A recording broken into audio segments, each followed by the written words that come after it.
In India currently music scene is growing rapidly. बहुत सारे ऐसे आर्टिस्ट हैं जो सीन में कुछ महीने या फिर साल भर पहले आए थे and they are like one of the biggest artist right now in the scene. But एक तरफ कुछ ऐसे आर्टिस्ट भी है, कुछ नहीं मल्टीपल ऐसे आर्टिस्ट भी है जो सीन में बहुत पहले से है, लगे हुए हैं and they are not growing. और तुम सब सरप्राइज हो जाओगे ये जान के कि इसके पीछे का जो मेन रीजन है वो क्या है। ये रीजन कुछ और नहीं है, this reason is language. So India एक ऐसी कंट्री है जहां पे मल्टीपल लैंग्वेजेस बोले जाते हैं। एक स्टेट से दूसरा स्टेट जैसे तुम ट्रैवल करते हो, लैंग्वेज चेंज हो जाता है, कल्चर चेंज हो जाता है, म्यूजिक चेंज हो जाता है। तो इंडिया में जो आर्टिस्ट रीजनल लैंग्वेज पे म्यूजिक बनाते हैं, फॉर एग्जांपल भोजपुरी, पंजाबी, बंगाली, तमिल या फिर साउथ इंडियन लैंग्वेजेस, तो उन लैंग्वेजेस की म्यूजिक को या फिर वैसे म्यूजिक को उस पर्टिकुलर स्टेट में बहुत ज्यादा सुना जाता है और उनको अच्छे खासे नंबर मिल जाते हैं उनके पर्टिकुलर स्टेट से। ऑन द अदर हैंड अगर कोई आर्टिस्ट हिंदी में म्यूजिक बनाता है तो उसे पूरा इंडिया सुनता है, पर यहीं पे अगर कोई इंडियन आर्टिस्ट या फिर इंडियन ओरिजिन का आर्टिस्ट इंग्लिश में म्यूजिक बनाता है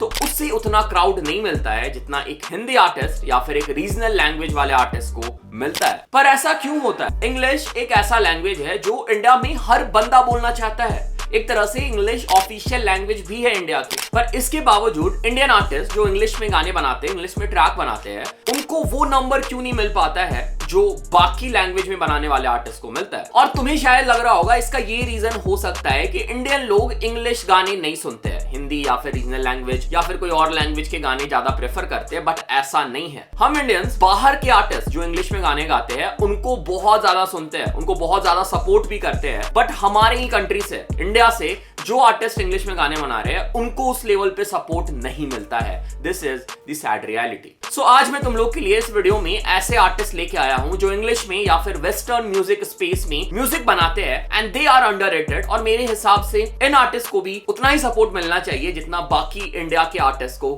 मिलता है। So I have my favourite artist list. ज्यादा लेट नहीं करते, स्टार्ट करते अपनी list.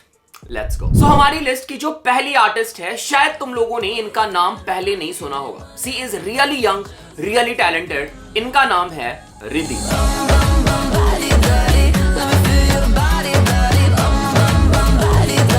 Riddhi is all about blending the Indian culture with the neo world, and recently she has become a popular influencer between South Asian Gen Z crowd with fans all over the globe from YouTube and Instagram. Music के अलावा रिद्धि ने chemical engineering कर रखी है London से, and she does humanitarian work as well. So Riddhi के जो parents थे वो माइग्रेंट्स थे, बट इसके बावजूद रिद्धि ने इंडियन कल्चर या फिर इंडियन रूट्स को कभी नहीं छोड़ा। रिद्धि ने जो उनका म्यूजिक को लेकर के प्यार था उसे यूज किया to narrate both Indian and western culture. So Riddhi के साइड से अब तक हमें मल्टीपल ट्रैक्स देखने को मिले हैं and her songs are really good. Like जो टॉपिक सिलेक्शन या फिर कंपोजिशन या फिर उनकी जो वोकल टेक्सचर है बहुत ही यूनिक है, और अगर तुम जाके चेक करोगे इनके गाने, डेफिनेटली तुम्हें कुछ यूनिकनेस और तुम्हें सुन के ऐसा लगेगा ना कि तुम्हें इस आर्टिस्ट को पहले चेक करना चाहिए था या फिर पहले से इस आर्टिस्ट के बारे में तुम्हें पता होना चाहिए था। तो रिद्धि की म्यूजिक को लॉन्च किया था ब्यूटीक एंटरटेनमेंट लेबल प्रोट्यून्स ने।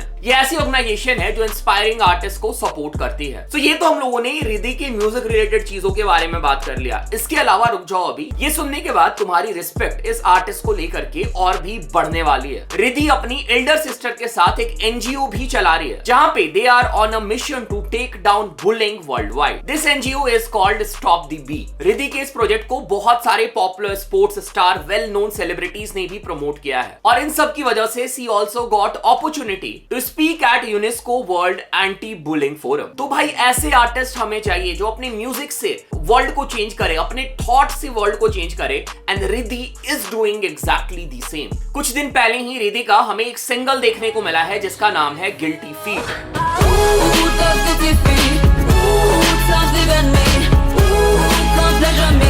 अगेन रिद्धि के बाकी गानों की तरह this song is also really good. I really love the composition, music video is really good. मतलब एक बार जाकर तुम खुद चेक करो, मैं तो बोलूंगा। इसके अलावा the composition, soundscape, everything is perfect. अगर तुम डिस्कवर करना चाह रहे हो, रिद्धि के डिस्कोग्राफी सुनना चाह रहे हो, स्टार्ट करना चाह रहे हो, go and start with this track, you will love it. Okay, चलते हैं लिस्ट में आगे, चेक करते हैं अपने लिस्ट के अगले आर्टिस्ट को। और इस आर्टिस्ट को शायद इंट्रोडक्शन की जरूरत नहीं है। बात आती है इंग्लिश आर्टिस्ट की, इंग्लिश रैपर की, तो ये आर्टिस्ट उस लिस्ट में तुम्हें शायद सबसे ऊपर नजर आएंगे, या फिर सबसे पहला नाम जो तुम इमेजिन करोगे वो यही आर्टिस्ट है। मैं बात कर रहा हूं ब्रदा वी की।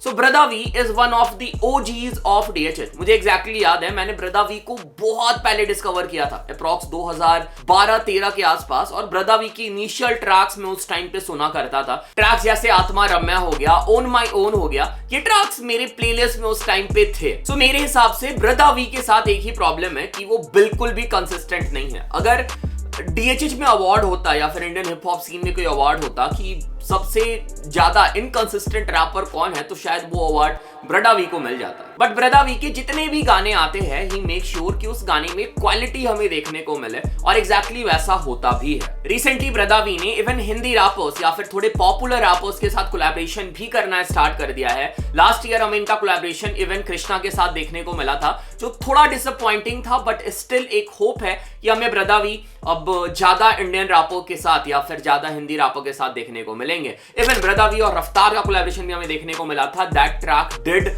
Really good. सो जब बात आती है Indian artist who are doing good in western music space या फिर Indian rapper who are doing English rap, तो भाई उस लिस्ट में ब्रदा वी ना हो ऐसा हो ही नहीं सकता है। तो yes, Brodha V is in this list. Okay, चलते लिस्ट में आगे, चेक करते अपने लिस्ट के अगले आर्टिस्ट को।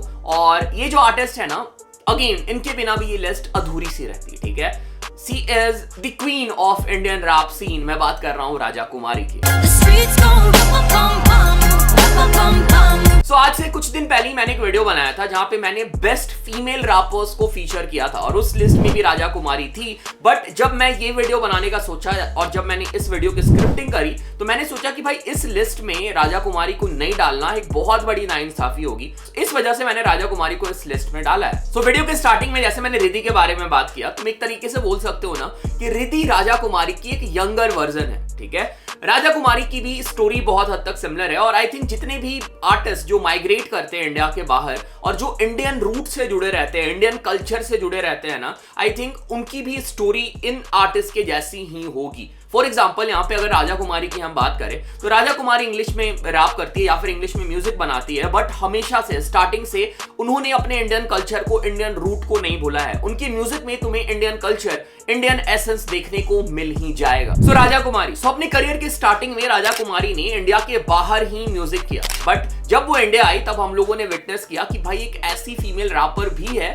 जिनके पास बहुत ज्यादा पोटेंशियल है। उसके बाद I think Raja Kumari India he settle हो गई, या फिर वो इंडिया रेगुलर विजिट करने लगी, और हमें राजा कुमारी के मल्टीपल प्रोजेक्ट्स इंडिया में देखने को मिले। And right now see is doing really good in India. Multiple projects already उन्होंने ड्रॉप कर रखा है, और रेगुलर हमें राजा कुमारी के साइड से प्रोजेक्ट्स या फिर सिंगल देखने को मिल रहे हैं। ओके, चलते हैं लिस्ट में आगे। और ये जो आर्टिस्ट है ना, this artist is really underrated. शायद तुमने इनका नाम सुना होगा, शायद हो सकता है ना भी सुना हो। मैं बात कर रहा हूँ सुमायोकी की। I could take your girl in like when I'm counting up this money, it's like egg dough, egg. So Sumayoki is a Indian rapper, singer, songwriter and record producer. सुमायोकी को इनकी इनिशियल पॉपुलैरिटी 2019 में मिली थी जब इन्होंने अपना single drop किया था जिसका नाम था व्हाइट टी। इसके बाद 2021 में इन्होंने अपना एल्बम ड्रॉप किया जिसका नाम था द बॉयज, और फिर इसके बाद रेगुलरली हमें सुमायोकी के साइड से मल्टीपल प्रोजेक्ट्स देखने को मिले। एंड इवन लास्ट ईयर भी सुमायोकी ने अपना एल्बम ड्रॉप किया है। सो अगर तुम लोग इंटरनेशनल आर्टिस्ट को सुनते हो या फिर इंटरनेशनल आर्टिस्ट की म्यूजिक को प्लेलिस्ट में ऐड करते हो,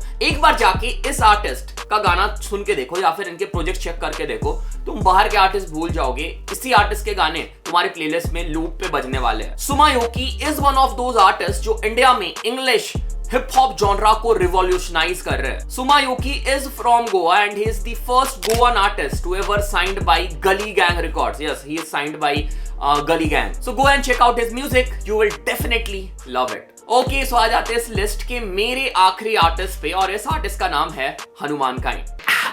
Damn son, feel like I'm the man son. Run up in your house and take your bitches up for ransom. So Hanuman Kind is a really talented English rapper जो scene में कुछ सालों से 4-5 सालों से active है। Hanuman kind का पहला ट्रैक आज से अप्रॉक्स 2-2.5 साल पहले मैंने सुना था, गैंगीज। और जब मैंने ये ट्रैक सुना था ना, मुझे लगा था इस बंदे में पोटेंशियल है और ये बंदा पक्का फटने वाला है। काइंड ने पॉपुलैरिटी गेन करी है, बट अगर इनका जॉनरा इंग्लिश के अलावा कुछ और होता या फिर लैंग्वेज कुछ और होता, अभी तक ये रैपर फट चुका होता। बट सैडली इंडिया में वेस्टर्न आर्टिस्ट को तो बहुत ज्यादा सुना जाता है, बट हमारे इंडियन आर्टिस्ट जो इंग्लिश में परफॉर्म करते हैं, इंग्लिश में रैप करते हैं, सिंगिंग करते हैं, उनको उतना ज्यादा ऑडियंस नहीं मिलता है। This is really sad. Hanuman kind की म्यूजिक बहुत ही डिफरेंट है। अगर तुम जाके एक बार चेक करो हनुमान काइंड के म्यूजिक को ना, तब तुम्हें पता चलेगा एग्जैक्टली मैं क्या बोलने की कोशिश कर रहा हूँ। लास्ट ईयर हमें हनुमान काइंड का एक सिंगल देखने को मिला था, जिसका नाम था GTS। और हनुमान काइंड के म्यूजिक में ना तुम्हें एक रेज देखने को मिलेगा। मतलब तुम जब वो म्यूजिक सुनोगे ना, तो तुम्हें लगेगा कि ये म्यूजिक कॉन्सर्ट में प्ले होने के लिए है और कॉन्सर्ट में मॉश पिट क्रिएट करने के लिए है। और बात हो रही है कॉन्सर्ट की। Hanuman kind is also really good performer, और जब वो परफॉर्म करते हैं ना, तो सच में लाइक क्राउड तो कम होती है, बट उतनी क्राउड में वो मॉश पिट क्रिएट करवा देते हैं। ठीक है, तो definitely one of the best Indian artist in western music space. You should check it out. अगर नहीं चेक किया, जाके इनकी म्यूजिक चेक करो, you will like it as well. Okay, तो ये था हमारा लिस्ट। इसके अलावा कुछ और आर्टिस्ट भी है जो तुम्हें चेक करना है। So here are some special mentions. ये बोले दिल ने विलन ने, अब देखो दिल ने स्किन ने। He said, wake up, wake up, wake up, wake up, I don't know if I can. Yeah, woke up a giant trying to find a piece of mind it. Bolder than the boldest, I'm bolder than the boldest, I'm the boldest of the boldest, I'm bolder than them all, I'm the boldest. Okay, so this was it. This was the list of some best Indian artists who are doing really good in Western music space. अगर तुम्हें इसमें से कोई भी artist पसंद आया, जाओ artist को सपोर्ट करो। इसके अलावा और कोई आर्टिस्ट है जो मैंने मिस कर दिया है, प्लीज कमेंट करके बताओ नीचे। अगर मैं पार्ट 2 बनाता हूँ इस वीडियो का, तो डेफिनेटली उस वीडियो में मैं ऐड कर दूंगा। बाकी thanks for watching, thanks for all the love, all the support. अगर तुम मेरा म्यूजिक प्रोडक्शन का कोर्स बाई करना चाहते हो, लिंक डिस्क्रिप्शन में चेक कर लेना, बाई कर लेना। Thanks again, thanks a lot.